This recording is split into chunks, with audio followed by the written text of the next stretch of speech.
ఇరాన్ను ఎప్పటికీ న్యూక్లియర్ పవర్గా మారనివ్వను అని శపథం చేసిన ట్రంప్ ఆ ఊసే లేకుండా యుద్ధాన్ని ముగించాలనుకుంటున్నారా?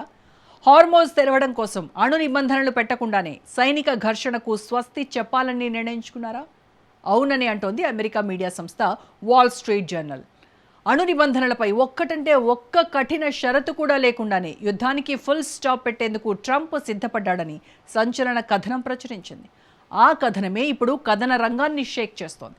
ఆ కథనమే ఇరాన్పై ట్రంప్ అనుసరించిన మ్యాక్సిమం ప్రెషర్ వ్యూహం బెడిసి కొట్టిందని చెబుతోంది. ఇంతకు వాల్ స్ట్రీట్ జర్నల్ సంచలన కథనంలో అసలేముంది? ఇరాన్ను ఎన్నటికీ న్యూక్లియర్ పవర్గా మారనివ్వనని శపథం చేసిన ట్రంప్ నిజంగానే యూటర్న్ తీసుకున్నారా? ఆయుధ కొరత, మిడ్ టర్మ్ ఎన్నికలే ట్రంప్ను వెనకడుగు వేయించాయా? Let's watch. ఇరాన్తో యుద్ధంలో అమెరికా వ్యూహం విఫలమైందా? మ్యాక్సిమం ప్రెజర్ స్ట్రాటజీ ట్రంప్కి రివర్స్ అయిందా?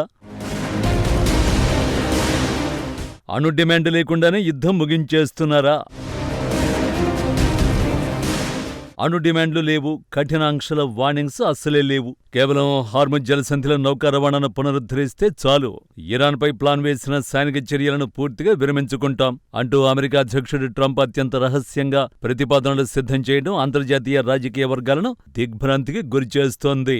గత కొద్ది కాలంగా టెహ్రాన్ను నాశనం చేస్తామని తీవ్రంగా హెచ్చరించిన ట్రంప్ ఇప్పుడు ఎలాంటి అణు ఆంక్షలు, ఒప్పందాలు లేకుండానే వెనక్కి తగ్గేందుకు సంకేతాలిచ్చారు. అంతర్జాతీయ మీడియా సైతం ఈ పరిణామాన్ని అమెరికా దౌత్య విధానంలో అతిపెద్ద ఆత్మరక్షణ చర్యగా అభివర్ణిస్తోంది. అమెరికా మీడియా సంస్థ వాల్ స్ట్రీట్ జర్నల్ ప్రచురించిన సంచలన కథనం ప్రకారం ప్రపంచ ఇంధన రవాణాకు జీవనాడి అయిన స్ట్రెయిట్ ఆఫ్ హార్ముజ్లో వాణిజ్య నౌకల రాకపోకలను ఇరాన్ అడ్డుకోకపోతే చాలు, కొత్త న్యూక్లియర్ ఒప్పందం లేకపోయినా ప్రస్తుత ఉద్రిక్తతల్ని ముగించేందుకు ట్రంప్ సుముఖంగా ఉన్నారు. అంటే ఇరాన్ అణురహిత దేశంగా మారాలన్నది దశాబ్దాలుగా అమెరికా అనుసరిస్తున్న ప్రాథమిక డిమాండ్. కానీ ఆ ప్రధాన లక్ష్యాన్ని ట్రంప్ స్వయంగా పక్కన పెట్టేశారు. కేవలం అంతర్జాతీయ మార్కెట్లో చమురు సరఫరా బాటలు తెరిస్తే చాలని తమ అణు డిమాండ్లను పక్కన పెట్టి వేడుకునే స్థితికి అమెరికా దిగజారిందని అంతర్జాతీయ సీనియర్ విశ్లేషకులు మండిపడుతున్నారు. నిజానికి ఈ పరిస్థితి రాత్రికి రాత్రి వచ్చిందేమీ కాదు. గత 8 ఏళ్లుగా ఇరాన్ విషయంలో డొనాల్డ్ ట్రంప్ అనుసరించిన విధానమంతా ఆచరణకు నోచుకొని ప్రగల్భాలు, తుస్సుమన్న వ్యూహాల సమాహారమే.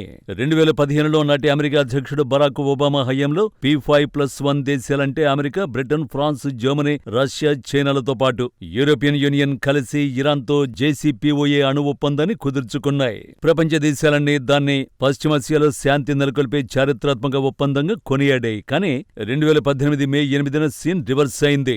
ట్రంప్ ఆ ఒప్పందం నుండి ఏకపక్షంగా వైదొలిగారు.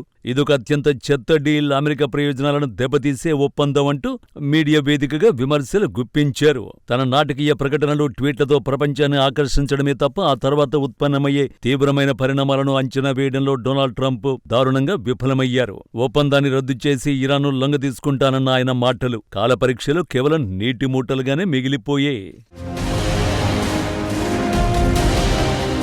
JCPOA ఒప్పందం నుంచి బయటకొచ్చిన తర్వాత ట్రంప్ ఇరాన్పై మ్యాక్సిమం ప్రెజర్ అంటే అత్యధిక ఒత్తిడి అనే వ్యూహాన్ని తీవ్రంగా అమలు చేశారు.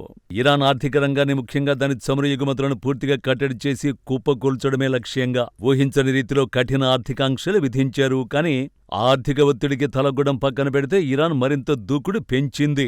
తమపై ఏకపక్షంగా ఆంక్షలు విధిస్తే చూస్తూ ఊరుకోమని ఒప్పందంలోని నిబంధనల్ని ఒక్కొక్కటిగా ఉల్లంఘిస్తూ న్యూక్లియర్ ప్రయోగాలను వేగవంతం చేసింది. గతంలో కుదిరిన ఒప్పందం ప్రకారం ఇరాన్ తన యురేనియం సిద్ధిని 3.67% నిల్వలను 300 కేజీలకు పరిమితం చేయాల్సి ఉంది. కానీ ట్రంప్ ఆంక్షల చర్యతో రగిలిపోయిన ఇరాన్ ఈ పరిమితులను పూర్తిగా చెరిపేసింది. యురేనియం సిద్ధిని ఏకంగా 60% పైగా పెంచుకుంటూ పోయింది. ఇది అణుబాంబు తయారీకి అవసరమైన 90% స్థాయికి అతి సమీపంలో ఉంది. అంటే ట్రంప్ పలికిన ప్రగల్భాల వల్ల ఇరాన్ అణురహితంగా మారకపోగా అంతకు ముందు కంటే మరింత వేగంగా ప్రమాదకరమైన రీతిలో అణుబాంబు తయారు చేసే సామర్థ్యానికి చేరుకుందని పెంటగాన్, వాషింగ్టన్ రక్షణ విశ్లేషకులే బహిరంగంగా అంగీకరిస్తున్నారు.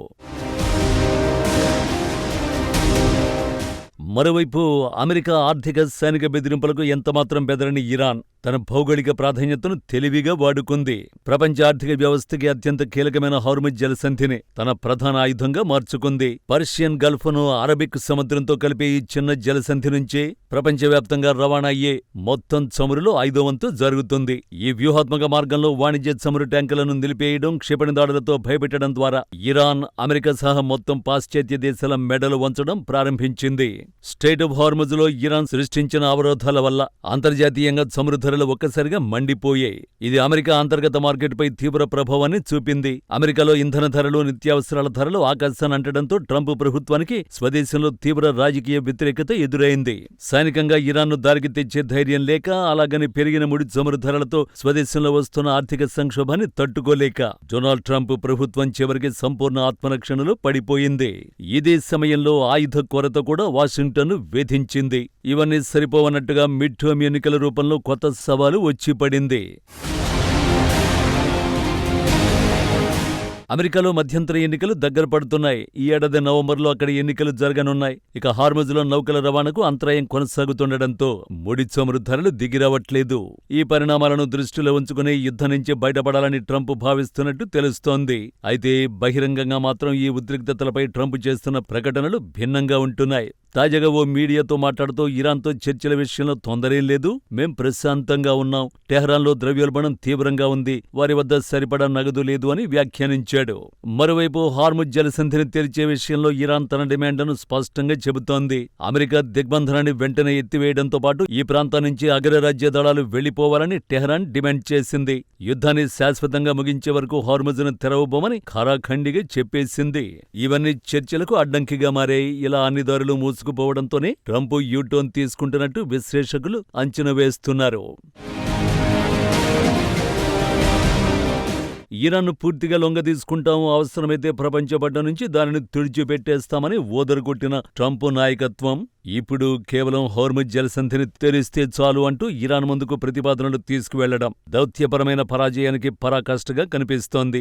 అమెరికా పత్రికలు, మీడియా సంస్థలు ట్రంప్ తీరును ఎండగడుతున్నాయి. అణు బెదిరింపుల నివారణ అనే ప్రాథమిక లక్ష్యాన్ని గాలి కొదిలేసి కేవలం చమురు రవాణా బాటలు తెరిపించుకోవడానికి ట్రంప్ ప్రాధాన్యతనివ్వడం ఆయన దౌత్య పరిణతిని, విదేశాంగ విధానాల లోపాలను ఎత్తిచూపుతోంది. మొత్తానికి 2015లో అత్యంత జాగ్రత్తగా రూపొందించిన సురక్షితమైన అంతర్జాతీయ అణు ఒప్పందాన్ని తన మొదటి హయాంలో రద్దు చేసి మిడిల్ ఈస్టులో అగ్గిరాజేసిన ట్రంప్ ఇప్పుడు మళ్లీ మొదటికే వచ్చారు. చేతిలో కొత్త అణు ఒప్పందం లేదు, సాధించిన వ్యూహాత్మక విజయమూ లేదు. కేవలం ఇరాన్ కొట్టిన హార్ముజ్ దెబ్బకు అగ్రరాజ్య అధినేత తన డిమాండ్లను సడలించుకుని వెనకడుగు వేయక తప్పలేదు. ట్రంప్ ఆర్భాటంగా ప్రచారం చేసుకున్న మ్యాక్సిమం ప్రెజర్ వ్యూహం చివరికి అమెరికాకి మ్యాక్సిమం ఎంబారాస్మెంట్ గా, అంటే తీవ్రమైన అవమానకరమైన పరాభవంగా ముగిసిందనడంలో ఎలాంటి సందేహం లేదు.